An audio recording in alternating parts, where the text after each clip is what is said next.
Welcome everyone to the final round of the Qatar Masters 2023. India number 1 D Gukesh takes on Abhijeet Gupta. Abhijeet has been a top Indian Grandmaster for several years now and has beaten Gukesh when he was a youngster, and then Gukesh has struck back couple of times, so their score is quite even right now.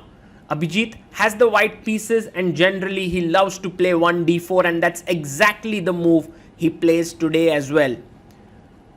d4 by Abhijeet and knight f6 by Gukesh. If there's someone in Indian chess who sort of wins final rounds quite a lot, it is Abhijeet. He has won several top tournaments like the Reykjavik Open, the Dubai Open. There are so many titles he has won, and to win that, you need to win final rounds. He goes knight to f3 and he just has the right mindset for the final rounds. Let's see if Gukesh today manages to also limit the damage that he has had in this tournament. He's losing a few rating points. Knight comes out to c3 and now Gukesh goes for his favorite Ragozin. It's a little bit risky when you play your opening that everyone knows that you play, but on the flip side, you are also so well versed with the opening that it's very difficult to surprise you. So Gukesh now takes the pawn on c4, and this will lead to very sharp positions, because now after e4 you will see that this knight is pinned, but so is this knight, and now white intends to take this pawn. So Gukesh strikes immediately in the center with the move c5. Abhijeet picks up the pawn here, and now very likely that Gukesh takes on d4. Yes, and now knight takes on d4.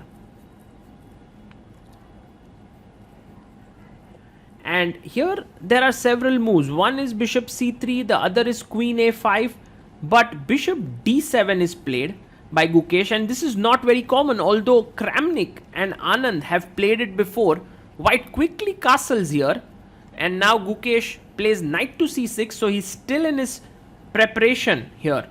Knight comes out to c6 and Abhijeet is thinking how should he continue here. His position looks much free-flowing. You can see that his pieces have more space, but at the same time black is very well developed. So knight e5 played by Gukesh, and you can see he still has 1 hour 29 minutes. He is prepared, and Abhijeet goes bishop b5. Now a normal move here is to castle, but Gukesh goes a6, and this is already a step in the wrong direction, because now the point is his king is in the center and Abhijeet can already start putting a lot of pressure on him. Yes, first takes on d7. Now you can take here back, but then you are leaving the control of the e5 square. So Gukesh decides to take with the queen, which is very natural and normal. But now the way in which you start putting pressure is to first take the knight on f6. You can see time wise Abhijeet has 44 minutes, Gukesh has 1 hour 25 minutes, so that's a huge time difference that already exists. So g takes f6 has happened, and at this point now Abhijeet comes up with this very nice move nce2. So for Gukesh now the problem is that f4 is coming in, and I think he needs to solve this issue. He goes knight g6, but this is a bad move. Rook d8 was better for black, better than what he played in the game, and f4 by Abhijeet Gupta, a fantastic move here, and he is angling to push the pawn forward. So Gukesh thinks for a lot now. He also comes quite down on time. He has 47 minutes, but Abhijeet Gupta now has a very, very clear plan to start attacking this king, which is in the center. He goes f5, fantastic move, because with this, even if the knight jumps back here, then after I take, and queen b3, this pawn is tremendously weak. So he plays here, instead of moving the knight, he takes, but this is a move you do not make easily. And Abhijeet now has a very strong move, queen b3, fantastic chess.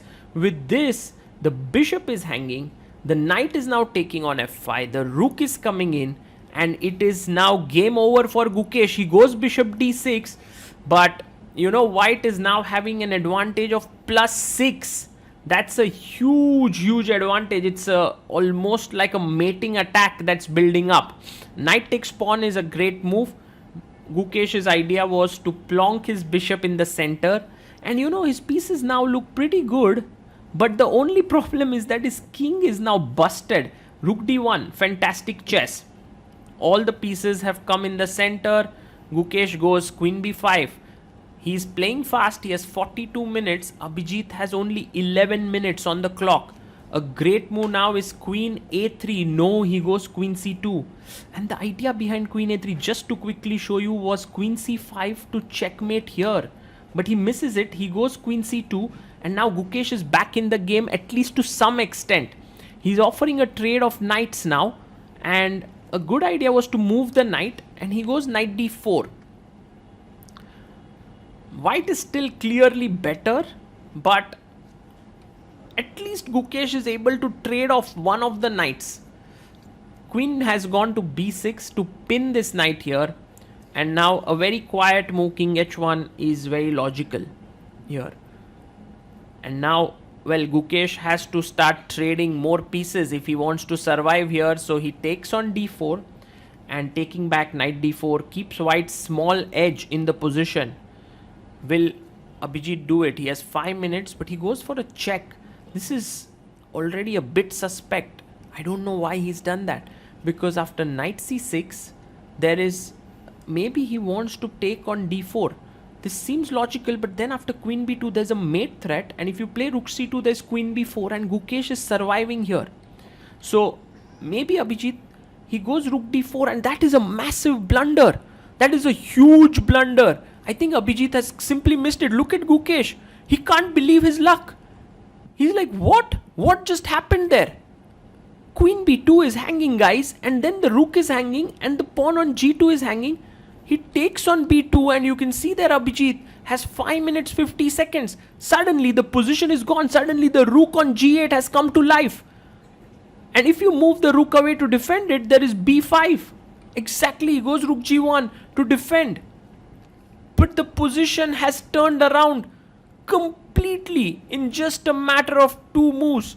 Here, Abhijeet was dominating the game like anything.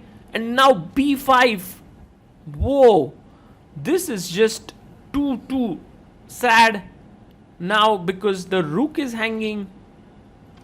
And the position is just completely busted. The pin is broken here.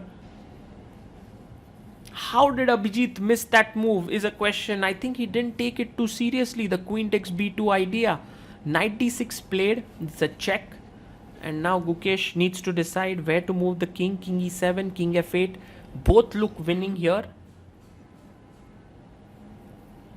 And he goes king f8. And Abhijeet now takes the pawn on b5. You can't take it back with the pawn because there is a a8 rook hanging. But you can just take... yes, queen takes on b5. And you may even have to trade the queens because this is hanging. No, he gives a check. Okay, so that is possible. And now Gukesh is one piece up. His entire piece up. And his position is also quite safe. He goes king g7. There is literally no way to attack the king. I mean, if a rook could even reach here, the king would sit safely on the h8 square. So a very lucky save here for Gukesh. Rook d5. Abhijeet still playing out of inertia, but he knows that he's missed a massive chance to beat Gukesh there. Queen to b4, offering a trade of queens. And now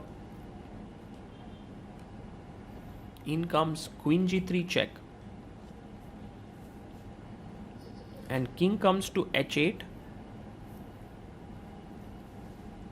And queen goes to h4. So one idea is to take this pawn. The other could be to move the rook here and attack. Gukesh brings his queen back to e7 and slowly he's just solidifying his position. His knight will come here, his rook will settle maybe on g6. So rook h5, rook comes ahead on g7.